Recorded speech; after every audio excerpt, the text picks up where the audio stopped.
Oke, kita mulai ya sesi pertemuan online class untuk week ke-7. Jadi di week ke-7 ini kita membahas mengenai persamaan Laplace dan Poisson ya.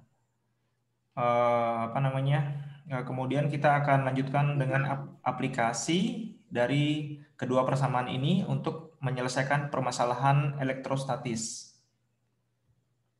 Oke. Kelihatan ya share screen saya ya? Kelihatan, Pak. Oke. Nah, jadi ini yang kalian lihat ini sekarang, ini sudah saya upload di CIS ya, week ke-7, silakan nanti bisa di-download. Saya kasih ringkasannya. Jadi, kan kita membahas mengenai medan listrik ya, atau E. Nah, medan listrik ini itu bisa dilihat atau dicari ya dengan berbagai cara. Yang pertama itu dari hukum Coulomb ya. Kan kalian tahu kalau misalkan ada muatan, ada Q1, Q2, maka antara kedua muatan itu ada gaya. Nah, kemudian kita bisa menghitung medan listriknya ya, yaitu E sama dengan F per Q. Nah, F-nya ini tinggal masukkan di sini. Nah, bagian yang pertama ini eh, kita bisa menghitung medan listrik, tapi pada kasus untuk muatannya itu adalah muatan yang diskrit atau muatan titik gitu ya. Nah, kemudian yang kedua itu dengan menggunakan hukum Gauss. Nah, hukum Gauss ini kalian sudah paham juga ya. Ini dalam bentuk diferensial, ini dalam bentuk integral. Intinya hukum Gauss ini menghitung medan listrik akibat dari distribusi muatan dalam suatu benda. Nah, bendanya ini kasus khusus yaitu dia harus memiliki simetri yang tinggi ya, misalkan bola, plat atau silinder ya. Tiga itulah. Kalau misalnya bentuknya sudah kompleks, hukum Gauss sudah agak sulit untuk menghitungnya. Kemudian yang ketiga, kita dapat juga menghitung medan listrik ya, E, itu dengan kalau misalkan diketahui potensial. Jadi kita cukup menggunakan E sama dengan min del ya, ini operator del, min del dot V ya.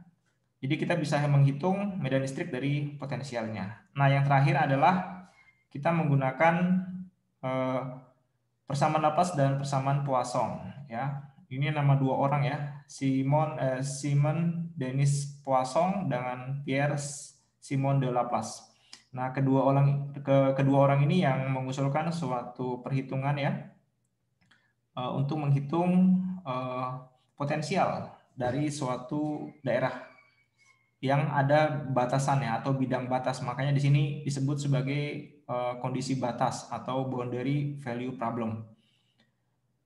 Nah, singkat cerita, nanti kalau misalnya kalian mau tahu lebih detail tentang persamaan Poisson dan persamaan Laplace, ini memang tulisannya Poisson ya. Cuman ini dia nih orang Prancis, jadi bacanya Poisson. Jadi singkat cerita begini ya, persamaan Poisson itu sebenarnya kasus umum, terus Laplace itu merupakan kasus khusus. Nah, persamaan Poisson itu kalau misalkan dalam bentuk ini bentuk akhirnya ya. Penurunannya ada di video juga yang udah saya taruh linknya di week ke-7 ya. Nanti silakan boleh dilihat. Jadi ada dua persamaan Poisson untuk medium non homogen sama medium homogen. Maksudnya non homogen itu apa? Maksudnya adalah kerapatan dari material pada daerah tersebut itu tidak homogen atau tidak sama. Nah, kalau misalnya tidak sama, maka kita menggunakan yang ini. Del dot E ya, epsilon ya, del dot epsilon dalam kurung minus del dot V sama dengan rho V. Rho V ini adalah kerapatan muatan persatuan volume ya.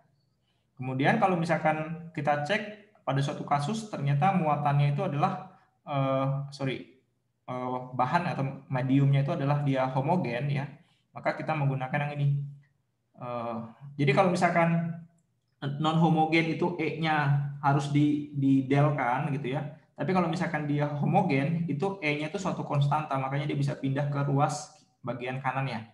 Ya, ini kan sama sebenarnya kayak pindah ruas. Cuman yang di sini nggak boleh pindah. Kenapa? Karena dia itu non homogen. Jadi epsilonnya itu berubah ya terhadap jarak. Sementara kalau yang di sini karena dia konstan, makanya si epsilonnya atau permitivitasnya ya itu karakteristik bahan itu bisa pindah jadi suatu konstanta, makanya bisa pindah ke ruas kanan, makanya persamaan dari persamaan Poissonnya menjadi seperti ini ya. Del ini kan del kali del ya, berarti del kuadrat ya. Del kuadrat V sama dengan minus rho V per epsilon. Nah, kemudian kasus khusus di mana rho V artinya materialnya itu tidak memiliki kerapatan muatan. Jadi kerapatan muatannya sama dengan 0. Jadi kita cukup buat aja ini sama dengan 0 gitu ya. Kemudian ini menjadi yang namanya persamaan Laplace. Del kuadrat V sama dengan 0. Oke ya. Dari tadi kita bicara masalah operator del di sini ya, segitiga terbalik ini. Nah, operator del ini kalian harus ingat bahwa pada sistem koordinat itu dia beda-beda. Ya, ada yang kartesian, ada yang silinder, ada yang bola. Nah, ini tidak perlu dihafal, tapi tahulah ya bentuk-bentuknya. Nanti kalian boleh melihat referensi ketika mengerjakan soal. Jadi kalau misalkan silinder ya kita pakai koordinat silinder. Ini bentuknya seperti ini ya, operator del-nya. Ya, kemudian ini adalah untuk koordinat bola. Nah, ini kan sama dengan minus rho V per epsilon ya. Nah, ini kalau dia masih kasus umum ya, artinya masih ada muatannya. Kerapatan muatannya masih ada. Ini disebut sebagai persamaan Poisson. Ini juga Poisson ya, karena dia masih ada rho V. Ini juga sama masih ada rho V. Nah, kalau misalnya kalian suatu kasus kalian temukan bahwa kerapatan muatannya 0, ya, artinya tidak ada muatan, berarti nanti ini menjadi sama dengan 0. Nah, sama dengan 0 ini yang kita sebut sebagai persamaan Laplace-nya. Nah, sampai sini silakan ada pertanyaan.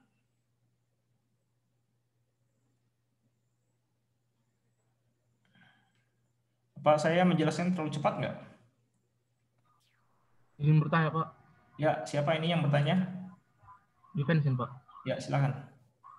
Tadi, Pak, untuk koordinat Cartesian sama koordinat silinder pada persamaan Laplace-nya, kenapa jadi 0D tadi, Pak?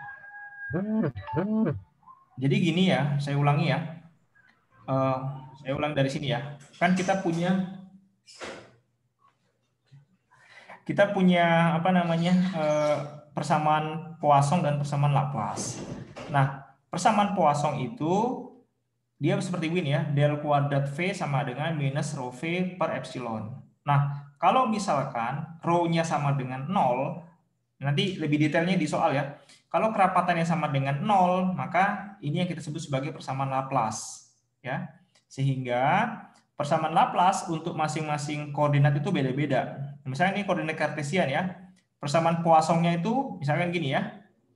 Del 2V dx kuadrat dan seterusnya ini sama dengan minus rho V per epsilon. Nah, kalau kasusnya rho-nya sama dengan 0, jadi ini kita buat sama dengan 0, nah, persamaan ini kita sebut jadi persamaan Laplace. Gitu intinya, bedanya Poisson dengan Laplace. Untuk yang silinder juga sama, silinder punya persamaan Poissonnya, punya persamaan Laplace. Kalau untuk yang persamaan Poissonnya dia lengkap ya, ada minus rho V per epsilon 0, tapi kalau Laplace ininya sama dengan 0 di sini. Rho V-nya sama dengan 0. Gitu. Juvensen. Gimana Juvensen? Jadi untuk persamaan Laplace-nya juga bentuknya sama juga, Pak. Tapi dia rho V-nya sama dengan 0. Itu yang bedanya, Pak? Iya, betul. Betul. Oh, oke, Pak. Laplace sama Poisson itu cuman rho-nya aja. Oke, Pak. Makasih, Pak. Oke. Ya. Ada lagi yang ingin bertanya? Enggak ada? Lanjut. Saya ingin bertanya, Pak. Ya, siapa ini? Indra, Pak. Silakan. Indra. Jadi, Pak, untuk apa, Pak, sistem koordinat yang sesuai ini kita pakai itu cuma di persamaan Laplace atau sama ikut juga di persamaan Poisson, Pak? Oh, jadi sekarang gini ya, saya saya masuk ke sini lah untuk menjawab ya. Ini strategi penyelesaian kondisi batas ya. Jadi ada 3 hal yang harus dipenuhi. Yang pertama itu pilih persamaan diferensial yang tepat, apakah dia Poisson atau Laplace gitu. Jadi kita pilih. Nanti ada kasus gitu ya. Nah, kamu tentukan ini cocoknya pakai Poisson atau pakai Laplace gitu. Kemudian kamu lihat juga bentuk simetrinya sistem tersebut, apakah cocoknya untuk yang Cartesian, bola, atau silinder. Gitu ya, dipilih dulu ya. Nah, kalau sudah dipilih, maka yang kedua, kita cari solusi dari persamaan diferensialnya gitu. Dengan menggunakan teknik diferensiasi, ya, cari solusi. Habis itu kita masukkan kondisi batas, habis itu nanti didapat si potensialnya. Gitu. Siapa tadi? Si Immanuel ya? Makasih, Pak. Oke ya, cukup jelas ya. Oke, kemudian ini adalah langkah umum ya untuk menyelesaikan permasalahan nilai batas ya, boundary value problem. Yang pertama itu kita lihat sistemnya ya, yang tadi saya bilang apakah rho-nya sama dengan 0 atau tidak sama dengan 0. Ya, tadi saya sudah sebutkan bahwa rho V itu adalah kerapatan muatan persatuan volume. Kalau dia tidak sama dengan 0, ya berarti ada muatan di situ ya, di mediumnya itu, maka kita pakai yang Poisson. Tapi kalau dia sama dengan 0, kita pakai Laplace. Ya, pertama kita tentukan. Setelah kita tentukan mana persamaan yang cocok, langkah selanjutnya adalah kita selesaikan persamaan diferensialnya. Nah, ini ada dua bentuk. Ada yang integrasi langsung. Nah, ini kapan kita pakai integrasi langsung? Kalau potensialnya itu fungsi dari satu variabel. Misalkan kan di sini kita punya 3 basis ya. Misalkan di Cartesian tuh x, y, z gitu loh. Nah, kalau misalkan kita bisa gunakan integrasi langsung itu kalau dia potensialnya merupakan fungsi dari satu variabel, misalkan fungsi x aja. Atau di sini fungsi psi aja. Nah, ini bisa kita integrasi langsung. Tapi kalau misalkan dia itu potensialnya itu fungsi dari lebih dari satu variabel, misalkan ini dalam koordinat ini ya, silinder ya, rho, psi sama z. Nah, ini kita harus menggunakan yang namanya teknik separasi variabel ya, yang sudah kalian dapatkan di MADAS atau MATEK. Nah, nanti ketika kita melakukan integrasi, kita akan mendapatkan suatu konstanta integrasi ya. Misalkan di sini kita dapat nilainya V sama dengan A psi tambah B. Nah, A dengan B ini adalah konstanta integrasi. Lalu diapakan? Nah, kita harus mencari berapa nilai dari konstanta integrasi. Cara carinya bagaimana? Cara carinya adalah yang bagian kedua. Kita masukkan nilai batas yang diketahui dari soal ya, dimasukkan sehingga didapatkan nilai konstanta integrasi si A dan si B di sini ya, dan selanjutnya didapatkan potensial dalam bentuk lengkap. Nah, ini yang disebut sebagai solusi yang unik ya. Kemudian setelah didapatkan solusi yang unik tersebut, maka kita bisa mendapatkan potensialnya ya, kita sudah mendapatkan potensial. Nah, kemudian kalau misalkan ditanya berapa sih medan listriknya, ya bisa gampang kita cari ya dengan menggunakan minus del dot V. V-nya yang kita dapat dari sebelumnya. Nah, kemudian kalau misalkan ditanya lagi berapa muatannya, ya kita tahu medan, ditanya muatan. Nah, ini adalah kita menggunakan hukum Gauss ya di sini. Kalau kemudian misalkan kalau ditanya lagi kapasitansinya C, nah, Q-nya kan kita sudah punya, kita bagi aja dengan V, maka itu adalah si kapasitansinya. Gitu ya. Cukup jelas ini, saya kasih gambaran umum dulu ini. Strategi-strategi penyelesaian nilai batas. Gimana, saudara-saudara? Cukup jelas?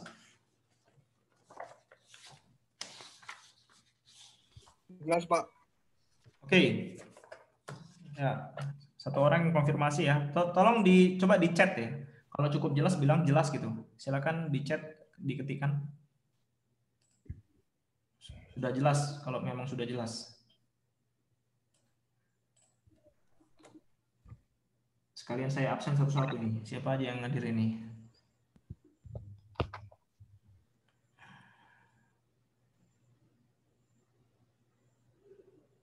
Oke.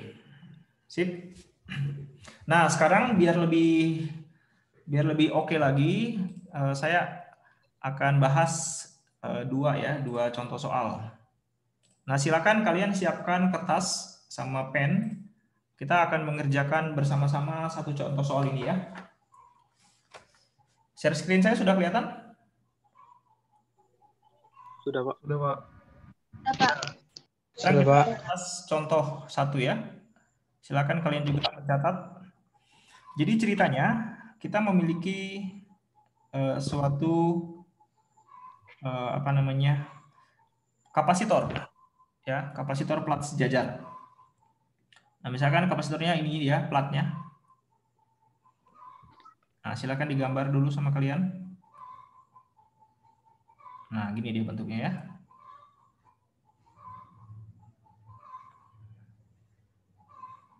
Nah, kira-kira begini. Oke. Kemudian ini sumbu X, ini sumbu Y, ya, X, ini sumbu Z ya, ini sumbu min Y ya. Jadi Y-nya tuh yang ke arah sebelah sana ya. Ntar ini gambarnya kurang bagus. Ya, silakan digambar, saudara-saudara. Ini min Y ya.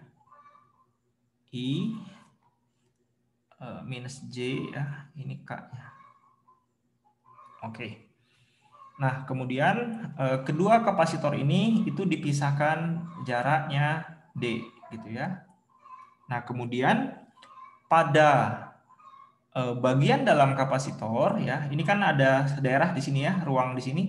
Nah, ini diisi dengan suatu cloud atau awan ya.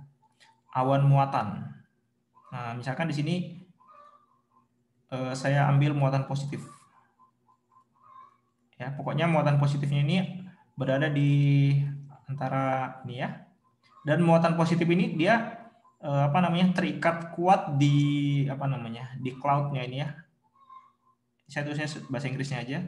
Charge cloud. Ya, awan muatan. Oke. Nah, jadi karena dia terikat kuat, dia nggak akan nggak akan menuju ke salah satu lempeng ya. Dia hanya berada di dalam ininya. Ini adalah bahan yang ada di antara kedua kapasitor ya. Ini yang kuning ini adalah platnya ya, plat kapasitor. Nah, kemudian si plat kapasitor ini saya tulis dulu plat kapasitor. Nah, kemudian kedua plat kapasitor ini itu dikasih tegangan ya. Misalkan tegangannya begini ya. Nah, ini yang panjangnya di sini ya, ini positif, ini negatif. Nah, gitu ya. Maka berarti kan di sini akan ada muatan positif ya. Muatan positif gitu ya. Ini di negatifnya ada di platnya. Oke. Nah, maka kan akan timbul medan ya di sini ya. Medan listrik ya. Saya gambar begini ya. Nah, ini medan listriknya. Nah, gitu ya. Di antara kedua plat tersebut. Oke. Medan listriknya saya kasih nama dia E. Nah,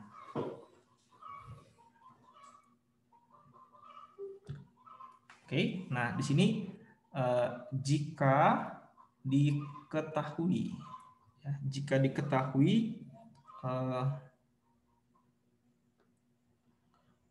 kerapatan muatan ya pada charge cloud ya, rho V-nya itu sama dengan 2 rho. Oke, tentukan. Nah, misalnya tentukan yang A itu adalah potensial di dalam kapasitor. Oke, kemudian yang B-nya itu adalah medan listrik ya. Medan listrik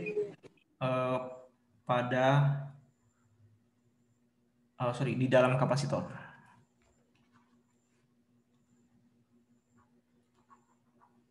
Oke.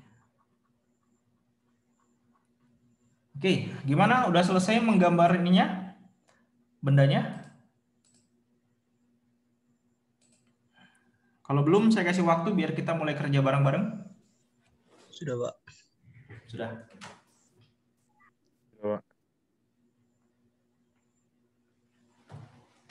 Oke, kalau sudah, mari kita mengerjakan ya solusi. Nah, kita lihat di sini kan kapasitornya itu diberikan batas ya, ada batasnya ini, ada batasnya di sini ya.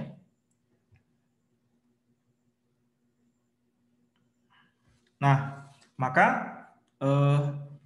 ini adalah permasalahan kondisi batas ya. Permasalahan kondisi batas ya. Batas-batas pada sistem elektrostatis ya di plat sejajar. Oke. Nah, kemudian berarti kan karena di sini adalah permasalahan kondisi batas di sistem elektrostatis yang ada plat sejajarnya, maka di sini kita harus menentukan saya pakai persamaan Laplace atau persamaan Poisson.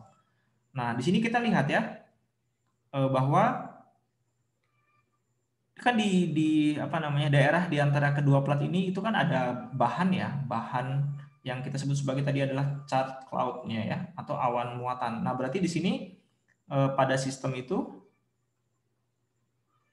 rho V-nya itu tidak sama dengan 0 ya. Ini ada nilainya rho V-nya sama dengan 2 rho dikasih tahunya. Berarti kalau gitu di sini kita harus menggunakan Poisson. iya. Poisson, Pak. Poisson. Oke. Kita gunakan persamaan Poisson. Nah, kemudian kita analisa lagi. Ya. Jadi analisa dulu ya sebelum mengerjakan, sebelum langsung tap ya. Kita lihat lagi. Nah, kan yang diminta itu adalah potensial. Potensial di ruang yang ada di sini. Nah, sekarang pertanyaan saya adalah kira-kira perubahan potensial itu ke arah mana ya? Sumbu X, Y atau Z? Perubahannya. Coba lihat. Ini kan apa namanya? Siapa nih? Albert, angkat tangan silakan Albert. Ada apa? Ke sumbu X, Pak. Ya. Betul. Potensialnya itu hanya berubah ke sumbu X saja. Jadi makin apa ini kan ada beda potensial ya. Maka udah jelas apa namanya? Sebentar saya cek dulu. Ya. Ini misalkan diketahui potensialnya namanya V ya. V. Nah, kan makin ke sini ya, ini kan negatif ya. Berarti kan makin ke sini tuh makin lemah potensialnya. Berarti kita bisa lihat perubahan ya potensial V itu dalam arah apa saja. Kita lihat X, oh ternyata betul. Arah X ia berubah. Sekarang arah Y, coba lihat sepanjang di sini, ini terjadi perubahan potensial nggak? Enggak ya, karena dia masih dalam satu ini apa namanya satu plat gitu loh. Ini namanya ekuipotensial gitu. Ya, ini juga sama. Ke arah sumbu Z juga sama. Ekuipotensial artinya potensialnya sama gitu loh ya, nggak ada perubahan. Jadi di sini kesimpulan kita perubahan potensial hanya dalam arah X saja ya, hanya dalam arah X. Nah, oleh karena itu di sini kita sudah putuskan kita gunakan persamaan Poisson, kemudian dia hanya dalam arah sumbu X saja. Nah, sekarang kita lihat lagi persamaan Poisson untuk ini kan sorry satu lagi saya tambahkan, sistem yang digunakan apa? Yang cocok?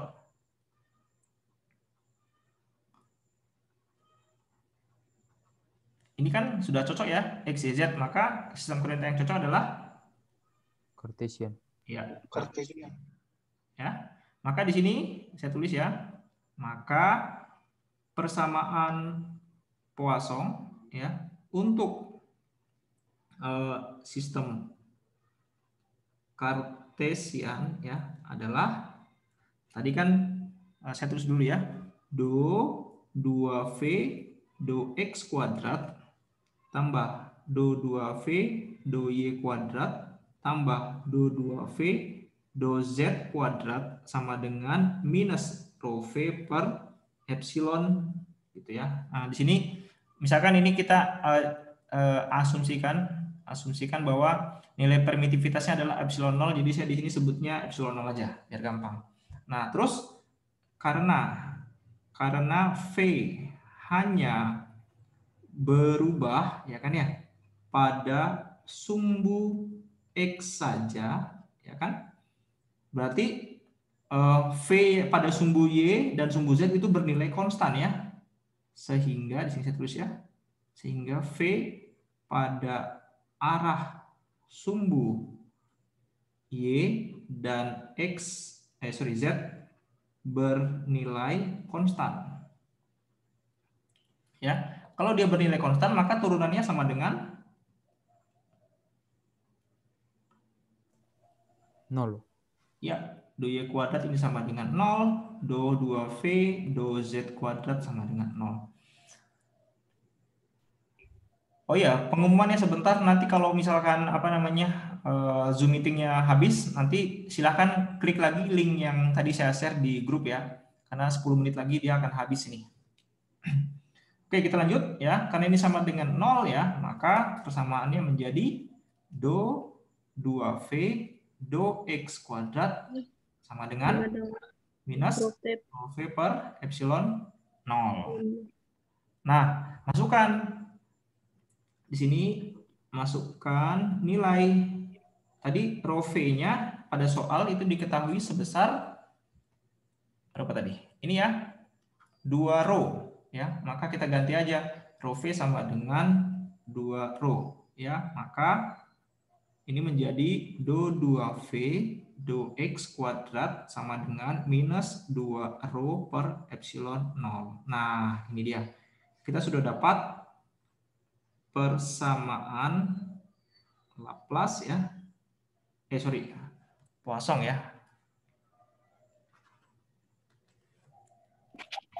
Persamaan Poisson ya dalam bentuk apa ini? Ini kan diferensial ya.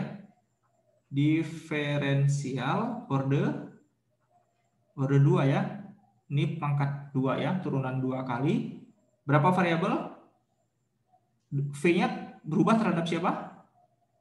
X. Ya, 1 variabel. Nah, kan udah enak nih.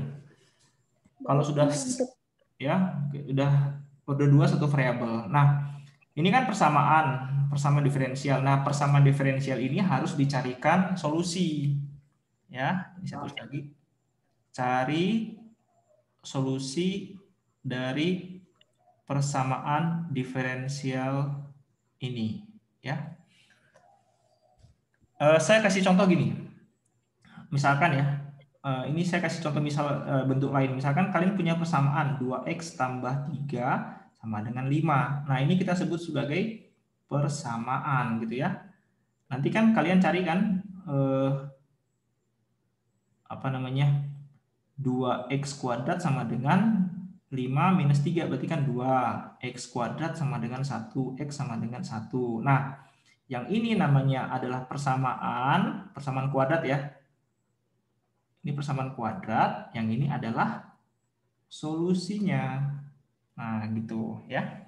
Nah, kasus yang sama juga perlu kita terapkan di persamaan Poisson yang kita punya ini, ya kan? Kita punya do 2V per do X kuadrat sama dengan minus 2 rho per epsilon 0. Ini kan tadi apa? Persamaan diferensial gitu kan? Nanti kita cari solusinya. Solusinya itu bentuknya gimana kira-kira? Berarti kan V sebagai fungsi dari X gitu kan ya, sama dengan bla bla bla. Gitu ya? Paham ya? Nah, si bla bla blanya ini yang harus kita cari. Nah, cara carinya gimana? Tadi kan sudah dijelaskan di awal bahwa kalau misalkan kita punya persamaan satu variabel kita langsung integrasikan saja. Ya. Oke.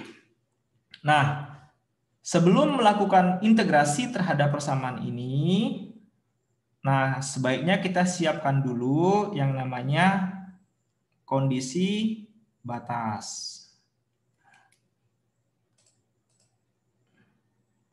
Freddy Mikael bertanya, izin bertanya Pak, kenapa primitivitasnya kita pakai free space Pak, padahal awan muatan? Oh iya, oke, ya makanya sorry, ini nggak usah pakai apa namanya, nggak usah pakai epsilon 0 ya, pakai epsilon aja. Ya terima kasih sudah mengingatkan. Asumsi saya salah di depan tadi ya. Ini kita sebut dia namanya epsilon aja. Oke, begitu ya Freddy. Baik, Pak. Ya, terima kasih. Nanti silakan kalian coret semua yang ada epsilon 0-nya. Pokoknya epsilon aja. Nah, dah. Oke, sip. Nanti kalau di catatannya salah tolong diperbaiki juga ya. Nah, selanjutnya sekarang kita menentukan kondisi batas. Kondisi batas lihatnya di mana? Lihatnya adalah dari gambar yang ada di soalnya. Nah, ini dia ya. Ini saya pindahkan dulu ke bawah biar enak kelihatannya.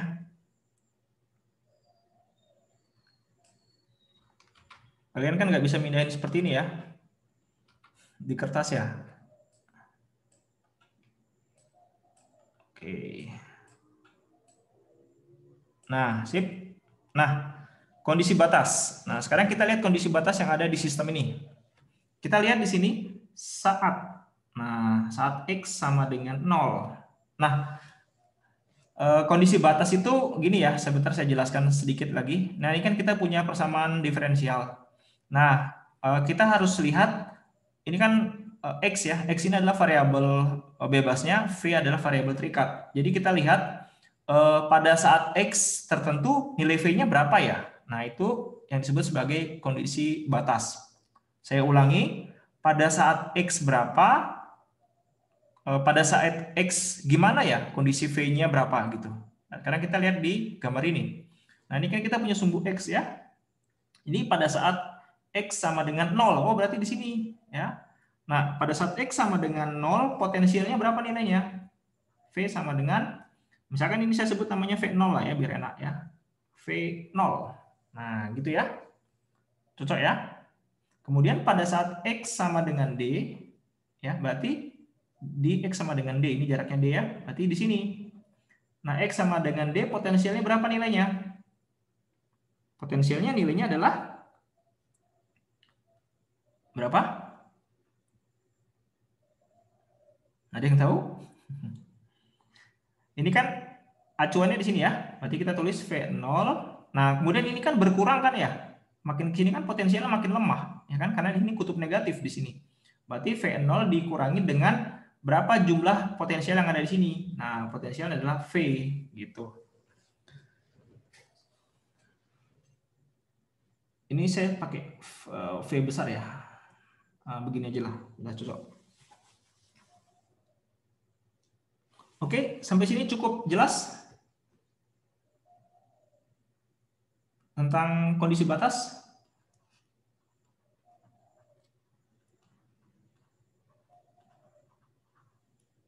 Silakan ketik komentarnya di chat. Sudah jelas atau kurang paham? Oke, jelas. Kalau gitu kita lanjutkan lagi. Kalau sudah dapat kondisi batas, maka kita selesaikan lagi persamaan ini ya, diferensial yang kita punya. Do 2V ya. Lanjutkan. Selesaikan persamaan diferensial ya. Tadi kita punya do 2V do X kuadrat sama dengan minus 2 rho per epsilon. Nah, kita lakukan integrasi. Ya, kita integrasikan sekali. Integral D2V Oh ya, ini kan sudah satu variabel ya, variabel X. Jadi kalian boleh tulis D sekarang ya. D2V dx kuadrat sama dengan integral ya minus 2 rho per X. Nah, ini kan integralnya terhadap X, jadi ini dx juga ya. Maka ini menjadi dv dx ya sama dengan integralnya menjadi ini minus 2 rho per epsilon, ini epsilon ya. Epsilon kalikan dengan x ya. Plus ini kan masih belum ada batasnya ya. Jadi ada suatu konstanta integrasi. Saya sebut namanya C1 ya. C1 ini adalah konstanta integrasi. Ya. Nah, sekarang kan kita mau cari V sama dengan ya. Berarti ini kita harus integralkan sekali lagi ya. Kemudian kita integralkan lagi. Integrasikan lagi ya. Jadi integral dv dx sama dengan integral minus 2 rho per epsilon x plus C1 gitu ya. Ini jadinya integral dv sama dengan integral minus 2 rho per epsilon x plus C1 kalikan dengan dx. Oke, ini sebentar lagi akan mati koneksi Zoom-nya. Nanti kita akan